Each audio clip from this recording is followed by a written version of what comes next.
देवगडमधली आपली अजून एक साईट ब्राह्मणदेव मंदिरासमोरची. तर या ठिकाणी आपण स्लॅबला इलेलो. स्लॅबनंतर आता आपण या ठिकाणी येतो. वरचा आपला बांधकाम 7 फूट उंचीपर्यंत कंप्लीट होऊन लिंटल देखील झालेले आहेत. सोबत पॅरापेट देखील आपली झालेली आहे आणि ग्राउंडला देखील आपलं या ठिकाणी काम चालू आपण केलं. तर या व्हिडिओमध्ये आपण या ब्राह्मणदेव मंदिराकडच्या साईटचे संपूर्ण अपडेट घेतलो. त्याच्यासाठी ही व्हिडिओ आपली नक्की शेवटपर्यंत बघा. त्याचसोबत सिंधुदुर्गात घर बांधकामासाठी माऊली डेव्हलपर्सला नक्की संपर्क करा.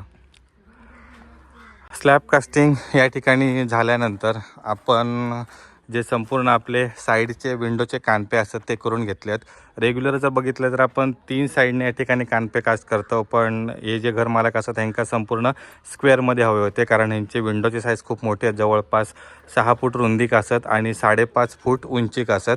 त्यामुळे ह्यांका आपण स्क्वेअर जो आपलं पूर्ण चौकोन असतं तर त्या चौकोन साईडला या ठिकाणी जे विंडोचे कानपे असतात ते केलेले असत. नंतर सोबत आपला वरती स्लॅब कास्टिंग होऊन आता पॅरापेट वॉल देखील झालेली असा. आणि आता आपला 7 फूट उंचीच्या वरचा 10 फूट उंचीपर्यंतचा काम या ठिकाणी दगडी बांधकामाचा सुरू आहे. तर इकडे देखील आपण जी चौथऱ्याची उंची आहे ती आपण 4 फूटच पकडलेली होती, कारण इकडे संपूर्ण पाणीच असतं. तुम्ही लाईन आउटच्या व्हिडिओच्या वेळी बघितलाच असतालच की या ठिकाणी संपूर्ण पाणी होता आणि चिखल होता. तर ह्या रोडची हाईट देखील वाढणारा, त्यामुळे घराची उंची देखील आपल्याला तेवढी मिळाक हवी, म्हणून इकडे देखील आपलं जो चौथरं होतं तो 4 फूट उंचीचं होतं. तर आता वरती बांधकाम चालू आहे, तोपर्यंत आपण ग्राउंड फ्लोअरची सर्व अपडेट घेऊन येऊया. तर जे आपलं संपूर्ण शटरिंग खोललेला होता कॉन्क्रीटचा स्लॅबचा, तर ते आपण प्लेट या ठिकाणी क्लीन करून ऑइल वगैरे लावून पुढच्या बांधकामासाठी पुढच्या स्लॅब कास्टिंगसाठी रेडी करून ठेवलेले असत. सोबत आता आपला इंटरनलचा इलेक्ट्रिकलचा काम आता देखील सुरू आहे. तर इकडे सर्व 100% कन्सिल्ड आपला वायरिंग आहे. तर त्यासाठीचे आपण जे पाईप वगैरे असत तर ते या ठिकाणी ग्रू मारून टाकलेले असत.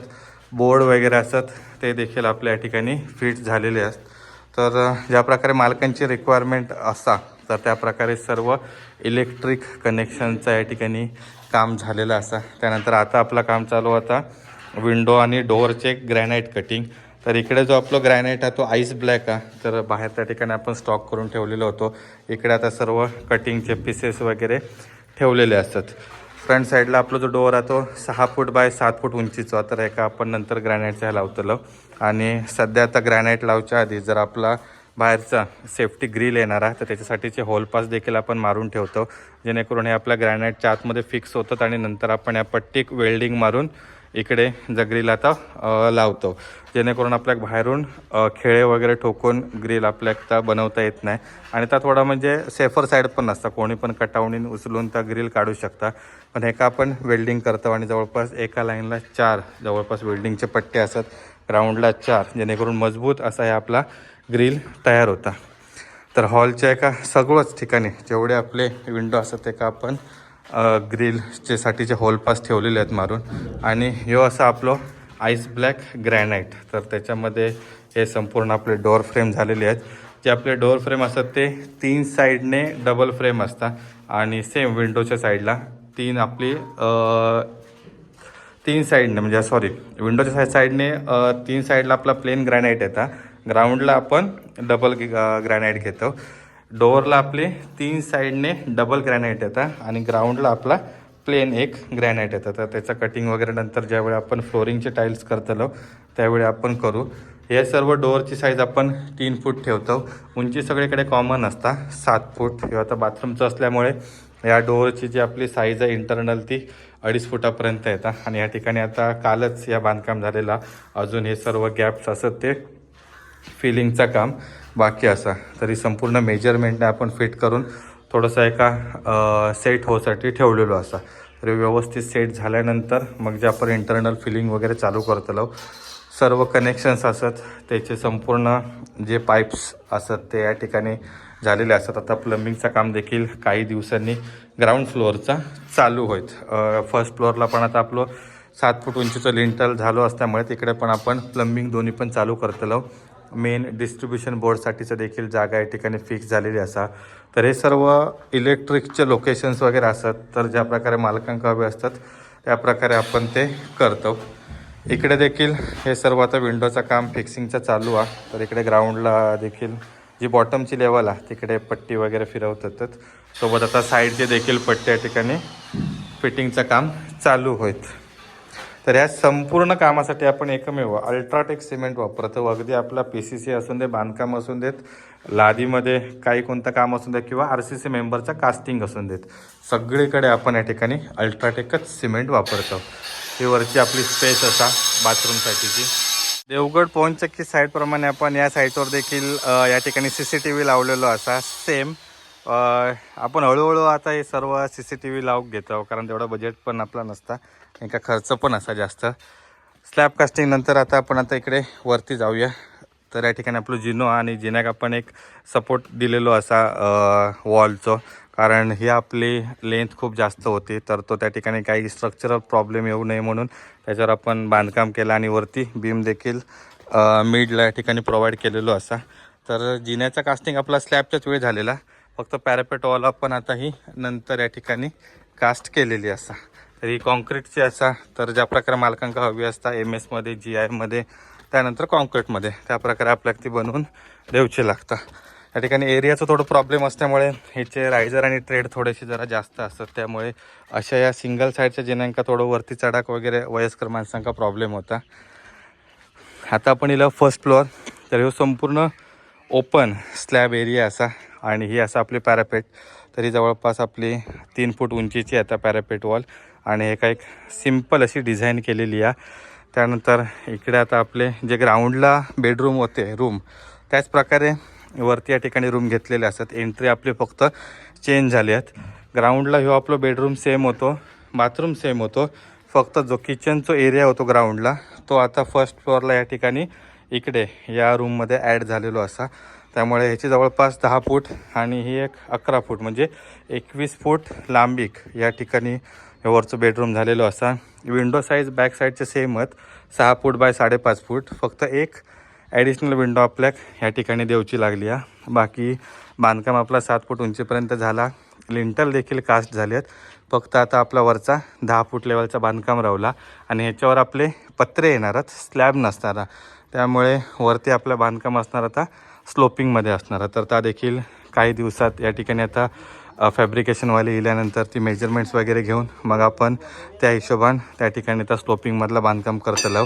स्लोपिंगमध्ये बांधकाम करताना फक्त आपण एक्सटर्नल साईडच स्लोपिंगमध्ये घेत नाही, तर इंटरनल देखील त्या प्रकारे आपण स्लोपिंगमध्ये घेतो, जेणेकरून सर्व बाजून आपला जी रूम असते ती पॅक होक हवी. त्यानंतर आता आपण इकडे येतो बेडरूम 2कडे. बेडरूम 2मध्ये ग्राउंडला या ठिकाणी बेडरूम सेम, त्याच्यानंतर बाथरूम देखील सेम. फक्त जो कॉमन टॉयलेट बाथरूम होतो जवळपास 10 फूट बाय 7 फुटाचो, तर तो या ठिकाणी ॲड झालेलो असा. त्याच्यामुळे ही साईज जवळपास 16 ते 17 फूट झाली आहे आणि ही साईड आपली जी असा 11 फूट, तर ती प्लेन असा. रूम या ठिकाणी विंडो देखील सेम 6 फूट रुंदी आणि आपली 5.5 फूट उंची सेम. या ठिकाणी सर्व लिंटल वगैरे झालेलं. होय, ते नारळ काढूक गावतले जवळ जवळच होत नारळ, शेळी वेळी असत काय बघा एकदम जवळच त्या ठिकाणी माडाचं झाड इला. सेम या ठिकाणी आपला बाथरूमचा वगैरे जो स्लॅब असा आता कास्ट झालेला असा.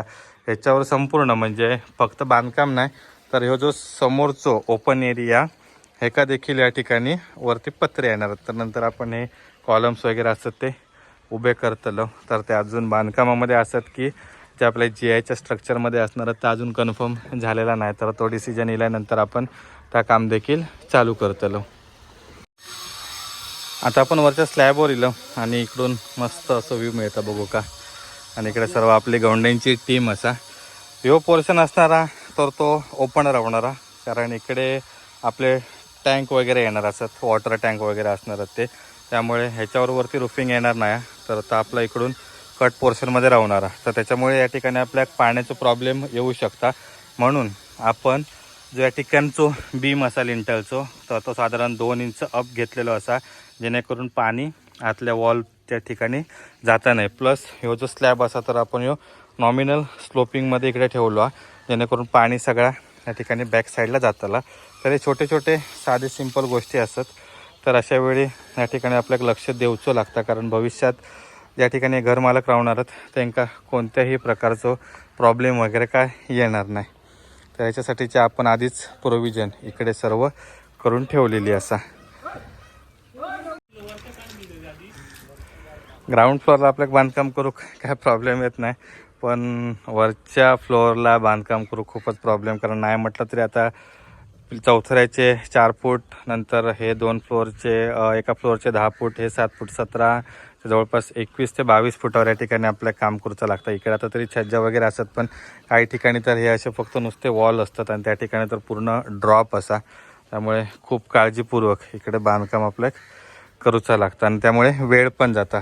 जे आपले 7 फूट उंचीचे वगैरे बांधकाम असतात ते आपले पटापट होतात, पण वरचे आपले कमी लाईन्स असले तरी पण ते का दिवस जास्त लागतात. कारण आता दगड पण आपल्या जवळपास संपूर्ण त्या स्टॉककडून वरती जिन्यान येऊन या ठिकाणी संपूर्ण आणूचं लागतं दगड.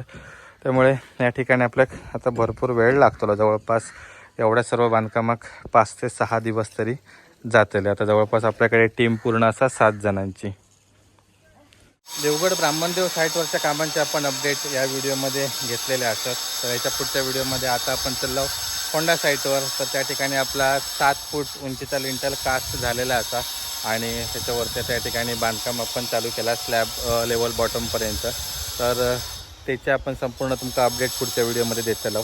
तर या सर्व बांधकामाच्या अपडेटसाठी आपला चॅनल नक्की सबस्क्राईब करून ठेवा. सिंधुदुर्गात घर बांधकामासाठी मावळ डेव्हलपर्सला नक्की संपर्क करा. आपण आपले नंबर स्क्रीनवर दिलेलेच असतात. भेटू अशाच एका नवीन व्हिडिओमध्ये. तोपर्यंत काळजी घ्या.